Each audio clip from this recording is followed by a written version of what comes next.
नमस्कार, मैं हूं अनिकुल तिवारी और आप वॉइस हब देख रहे हैं। देखिए, आप सब भी जान रहे हैं कि फर्जी शिक्षक कितने पकड़ा रहे हैं। ऐसे में हमने कॉल घुमाया शिक्षक अभ्यर्थी को जो फर्जी कोमल को पकड़े हैं और डीएम तक बात पहुंच गई। हम बात की उनसे सप्लीमेंट्री पे और भी रिवाइज रिजल्ट पर भी, और किस तरह से वो फर्जी कोमल को पकड़े हैं और उस पर क्या जांच हो रही है।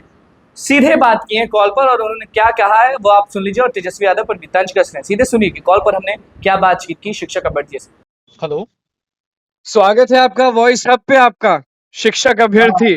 नमस्ते अनुकुल भाई।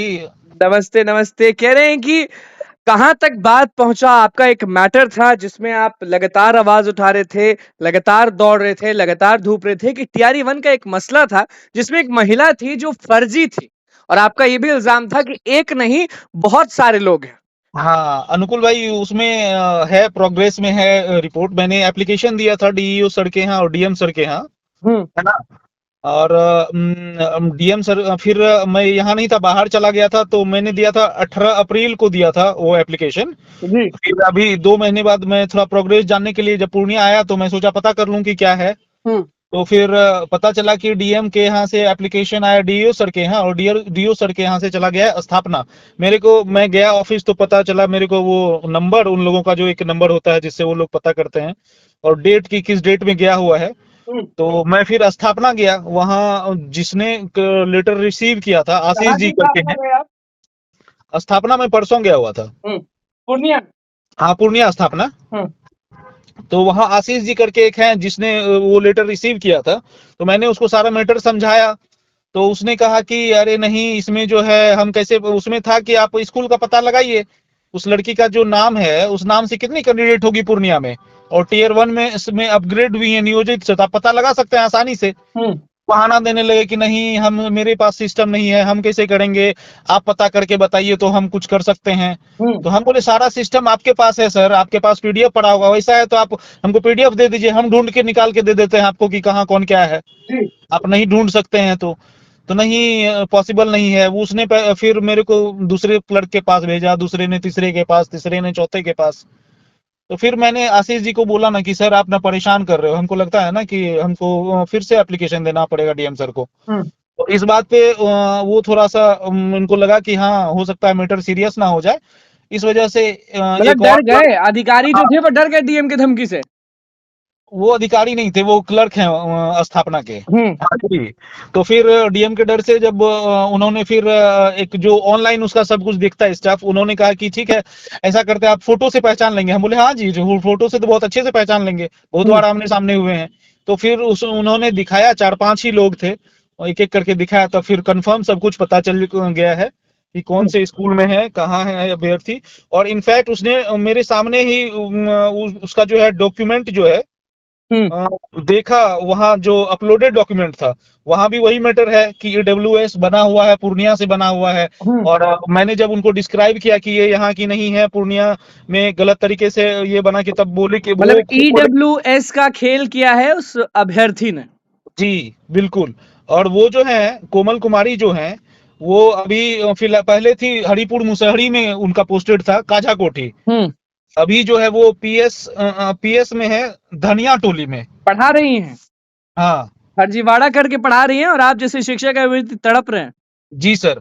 अब हम लोग जैसे शिक्षक भटक रहे हैं, और इन लोगों ने नियोजन इकाई में पैसा वैसा देके सेटिंग करा के करवा लिया। और मुझे तो लगता है कि कहीं ना कहीं स्थापना में भी, सर आप सोचो ना कि 2-2 महीने से एप्लीकेशन वहां पड़ा हुआ है और स्थापना में धूल फाक रहा है, उस पर कुछ नहीं हुआ था। यदि मैं उस दिन नहीं जाता तो शायद वो एप्लीकेशन आगे बढ़ता भी नहीं। फिर उसने मुझे आश्वस्त किया कि ठीक है, हम उसको जो है शो कॉज नोटिस अब भेजेंगे, और फिर इस पे कार्रवाई होगी। हम बोले सर देख लो, नहीं देख करोगे तो मेरे पास सारा एविडेंस है, हम इसके खिलाफ पीआईएल करेंगे यदि आप नहीं सुनेंगे तो। और उसमें जो है ना, आप लोग का भी नाम लपेटेंगे फिर अच्छे से। तब क्या हाँ लगता है ये फर्जी वाले अगर पकड़ा जाते हैं, आपको भी मालूम है कि जो फर्जी सीटेट वाले हैं वो पकड़ा रहे हैं, उनको हटा दिया जा रहा है जॉब से, नौकरी से, और सीट खाली किया जा रहा है। तो आप शिक्षक अभ्यर्थी हैं, क्या आपको सरकार पर भरोसा है कि उन खाली सीटों पर, अगर खाली सीट हो रहा है टीआरई 1 की बहाली पर, तो टीआरई 1 के शिक्षक अभ्यर्थी बैठेंगे, और अगर टीआरई 2 का खाली हो रहा है तो टीआरई 2 के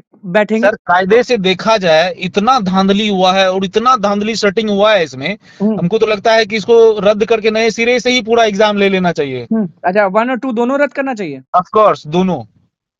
यहाँ सरकार नीट 2024 नहीं रद्द कर पा रही है, आप टियर 1 सर 2 की बात वो कर रहे हैं। करेगी, अब देख लीजिए ना, अब सुप्रीम कोर्ट के पास धीरे धीरे जैसे सारा सा एविडेंस जा रही है। आप नेट का एग्जाम देखिए ना, 18 तारीख को हुआ, दूसरे दिन कैंसिल हो गया।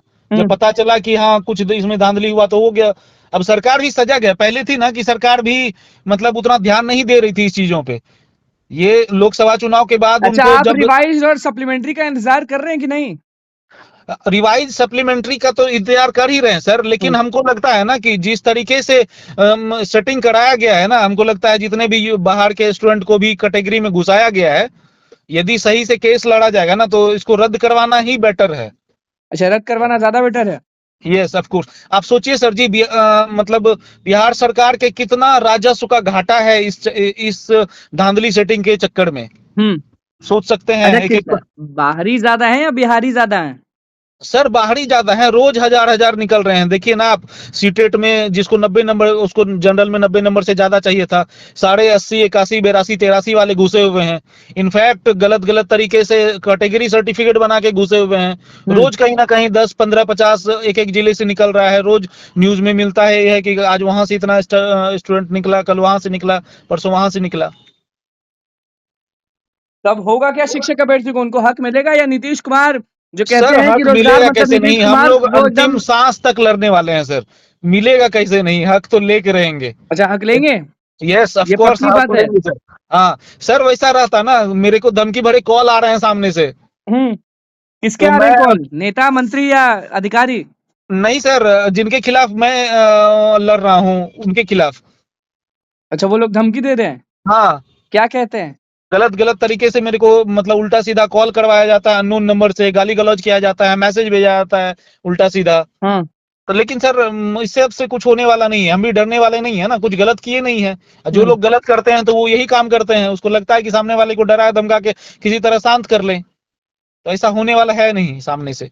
तो कब तक लग रहा है, अभी तो हाईकोर्ट की सुनवाई से लग नहीं रहा है कि सप्लीमेंट्री रिजल्ट्स आएंगे, रिजर्वेशन मामला भी जो है वो भी स्पष्ट नहीं किया गया है, तो एक तरफ से शिक्षक अभ्यर्थी बहुत निराश हो रहे हैं। सर हाई कोर्ट में, कोर्ट पे इतना बर्डन है ना, एक्चुअली सुनवाई होगी 2-3 सुनवाई तो कम से कम हमको लगता है हो लग ही जाएगा। जब तक पूरी तरह सुनवाई नहीं होगी तो कोर्ट थोड़ी डिसीजन दे देगी कि क्या करना है। इतना इतना सेकंड ईयर में आप देखिए, मतलब बहाली में जब नोटिफिकेशन आया और जब तक फॉर्म भराया गया, कितना चेंजेज है। हमको लगता है 23-24 बार उसको सुधार किया गया, डोमिसाइल हटाया गया बीच में, फिर और भी कहते हैं कि छोटा। तेजस्वी जी डोमिसाइल हटा दिए। ऑफ कोर्स सर, और कहीं ना कहीं अभी आज किसी की गिरफ्तारी हुई है नीट पेपर लीक में, उसका तार कहीं ना कहीं तेजस्वी जी से जुड़ा हुआ नजर आ रहा है। उनके कोई शायद रिलेटिव हैं जिनको उन्होंने ठहराया था, क्या कहते हैं, किसी गेस्ट हाउस में, सरकारी गेस्ट हाउस में, और उनका लिंक उनसे कहीं ना कहीं जुड़ता हुआ नजर आ रहा है। ये तो खैर जांच का विषय है, जांच होगा तो बाद में पता चलेगा। अभी क्या बोला जाए। चाहते, डोमिसाइल नीति लागू हो या नहीं? डोमिसाइल तो लागू होना है सर, बिहार का हक है। कोमल का क्या करिएगा, कोमल के पीछे पड़ गए हैं आप। हाँ सर, उसका तो खैर मतलब सर जो गलत है ना गलत है, फिर जो भी हो गलत है जो गलत है। चलिए, पूर्णिया पहुंचेंगे तो आपसे जरूर मुलाकात होगा मुकेश जी। यस सर, जरूर। और लड़ते रहिए, अपने हक के लिए लड़ना चाहिए। हाँ सर, लड़ेंगे बिल्कुल। नमस्कार। Thank you thank you. तो शिक्षक अभ्यर्थी ने क्या कहा वो आपने सुन लिया, और सीधे कह दिए कि हमारा हक है, हम हार नहीं मानने वाले। और कोमल के बारे में क्या कुछ कहे हैं वो आपने सुन लिया कि फर्जी कोमल है, पकड़वा कर रहेंगे क्योंकि हम लोग योग्य हैं और हम लोग बाहर हैं और वो अंदर है, पढ़ा रहे हैं। क्या कुछ कहना था डीएम को लेकर, क्या कुछ कहना था नीतीश कुमार, क्या कुछ कहना था लेकर तेजस्वी यादव को, वो आपने सुने। तो बस हमारे चैनल को सब्सक्राइब करें। धन्यवाद।